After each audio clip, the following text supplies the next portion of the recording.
रामायण काल और महाभारत काल के हजारों वर्ष के अंतराल है। श्री राम कथा को महर्षि वाल्मीकि ने लिखा और महाभारत को महर्षि वेदव्यास ने लिखा। रामायण में 24,000 श्लोक शामिल है, जबकि महाभारत को अब तक की सबसे लंबी ग्रंथ माना जाता है और उसमें लगभग 1 लाख श्लोक शामिल है।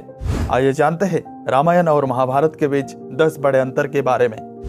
नमस्कार दोस्तों, मैं हूं अजय मंडल। आप सबका स्वागत करता हूं हमारे चैनल भक्त शिविर में। चलिए शुरू करते हैं। रामायण काल का युद्ध एक पवित्र स्त्री के लिए लड़ा गया, जबकि महाभारत का युद्ध राज्य के बंटवारे के लिए लड़ा गया था। राम का रावण के साथ युद्ध करना एक नियति थी, जबकि कौरवों और पांडवों का युद्ध पारस्परिक द्वेष और ईर्ष्या के कारण हुआ। रामायण के युद्ध के अंत के बाद रावण के भाई विभीषण को लंका का राजा माना जाता है। श्री राम का राज्याभिषेक होता है और लव एवं कुश की कथा की शुरुआत होती है।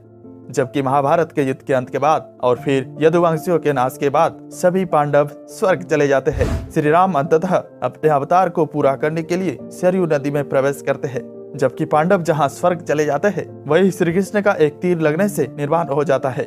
रामायण में प्रभु श्री राम को महान अवतार के बजाय मर्यादा पुरुषोत्तम के रूप में चित्रित किया गया, जबकि श्री कृष्ण को महाभारत में भगवान के अवतारों के रूप में चित्रित किया गया। रामायण की कथा में त्याग, नीति और समर्पण को बताया गया है, जबकि महाभारत की कथा में शक्ति, अधिकार और ज्ञान को बताया गया है। रामायण में हर कोई सिंहासन त्यागना चाहता है, जबकि महाभारत में हर कोई सिंहासन पर बैठना चाहता है। रामायण में केवल श्री राम और उनके परिवार का चरित्र चित्रण है, जबकि महाभारत में एक राज परिवार सहित कई लोगों का चरित्र चित्रण और कहानियां है। महाभारत के हर पात्र की अपनी एक अलग ही गाथा है। इसके अलावा महाभारत में अनेक उपाख्यान भी भरे पड़े हैं। रामायण का नायक एक ही है, जबकि महाभारत में मुख्य पात्रों के बीच में किसी एक का नायक के रूप में चयन करना मुश्किल है।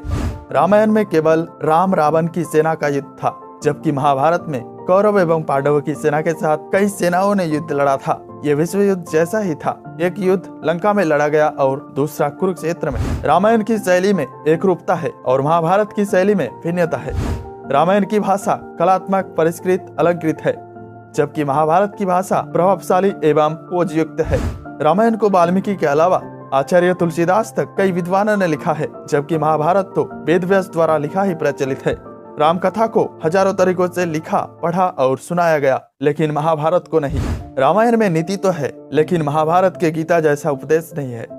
युद्ध के क्षेत्र में गीता का संदेश महाभारत का ही चमत्कार है। इसके बावजूद रामायण में जीवन का सार छुपा हुआ है, क्योंकि श्री राम की जीवन ही एक गीता के समान है। रामायण में धर्म प्रधान तत्व है, जबकि महाभारत में कर्म और शौर्य प्रधान तत्व है। रामायण में सदाचार और नैतिकता प्रधान है, जबकि महाभारत में राजनीति और कूटनीति प्रधान है। एक बार अरुण गोविल ने कहा था कि रामायण हमें सिखाता है कि क्या करना चाहिए और महाभारत हमें सिखाता है कि क्या नहीं करना चाहिए। रामायण में दक्षिण भारत को एक विशाल जंगल की तरह चित्रित किया गया है, जहां बानर, भालू और रीछ जैसे हिंसक पशु तथा विराट व कवच जैसे राक्षस रहते थे। महाभारत में दक्षिण भारत के चित्रण किंचित मात्र है। आज के लिए बस इतना ही। ऐसे ही हिंदू शास्त्र संबंधित वीडियो देखने के लिए सब्सक्राइब कीजिए हमारे चैनल भक्त शिविर को।